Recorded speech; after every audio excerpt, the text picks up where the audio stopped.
Dear viewers, मैं doctor Naima Bano. आज की वीडियो में हम आपसे बात करेंगे कि जब प्रेगनेंसी ठहरती है तो कहाँ कहाँ दर्द होता है और कब दर्द होता है। पीरियड आने से पहले अगर बॉडी में आपको इन जगहों पर दर्द हो रहा है तब आप ये समझ जाइए कि आप 100% प्रेग्नेंट हो चुकी हैं। कभी कभी ये सिम्टम्स या ये दर्द आपको पीरियड मिस होने से पहले भी फील हो सकते हैं। नंबर 1, सर दर्द होना। जैसे ही प्रेगनेंसी ठहरती है या इम्प्लांटेशन होता है वैसे ही बेबी को सपोर्ट देने के लिए हार्मोन्स में उतार चढ़ाव होता है, जिसकी वजह से सर में दर्द होने लगता है। कभी कभी जब महिलाएं प्रेग्नेंट होती हैं तो उनको खाने का मन नहीं करता है, इस वजह से गैस बनती है और ये गैस की वजह से सर में दर्द होने लगता है। नंबर 2, हाथ पैर में दर्द होना। जब प्रेगनेंसी ठहरती है तो प्रोजेस्टेरॉन का लेवल बढ़ता है, जिसकी वजह से इम्यूनिटी भी बॉडी की थोड़ा कम हो जाती है। इसी वजह से हाथ पैर में दर्द रहता है और बुखार सा लगता है।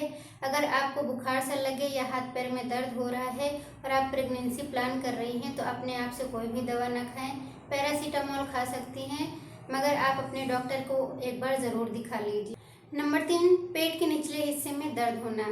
जब आपका ओव्यूलेशन होता है, अंडा निकलता है, मेल स्पर्म आपके अंडे से मिलता है तो फर्टिलाइजेशन होता है। फर्टिलाइजेशन के बाद जाइगोट बच्चेदानी के अंदर ट्रेवल होकर बच्चेदानी की अंदर वाली लेयर में जब इम्प्लांट होता है तो वहाँ पर वो गड्ढा बनाता है। गड्ढा बनाने की वजह से वहाँ की जो छोटी छोटी कैपिलरीज होती हैं वो टूटती हैं, जिसकी वजह से हल्का फुल्का पेट में दर्द होता है।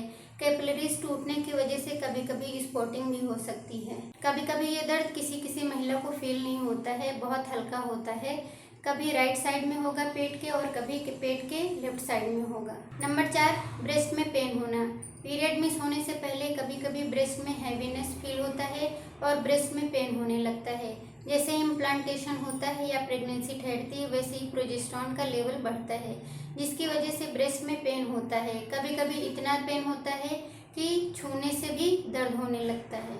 नंबर 5, वेजाइनल पेन होना या प्राइवेट पार्ट में पेन होना।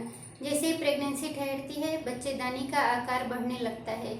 आकार बढ़ने की वजह से खिंचाव होता है, जिसकी वजह से ये पेन वेजाइना में भी फील होता है। तो फ्रेंड्स, आज की वीडियो में बस इतना ही। आई होप कि आपको ये सिम्टम्स सही से समझ में आए होंगे। अगर आपको ये सिम्टम्स दिखाई देते हैं तो आप ये समझ जाइए कि आपकी प्रेगनेंसी ठहर गई है, मगर एक बार आप ज़रूर पीरियड मिस होने का इंतज़ार करिए, उसके बाद ही आप अपना प्रेगनेंसी टेस्ट करिए। ये सिम्टम्स मैंने इसलिए बताया है कि अगर आप प्रेगनेंसी प्लान कर रही हैं तो आप किसी तरह का काढ़ा ना पीजिए, किसी तरह का बिना डॉक्टर की सलाह से दवा ना लीजिए या किसी भी तरह की ऐसे एक्टिविटी ना कीजिए कि आपकी प्रेगनेंसी अगर ठहरी हुई हो तो लॉस हो जाए। चलिए मिलते हैं नेक्स्ट वीडियो में। Thank you.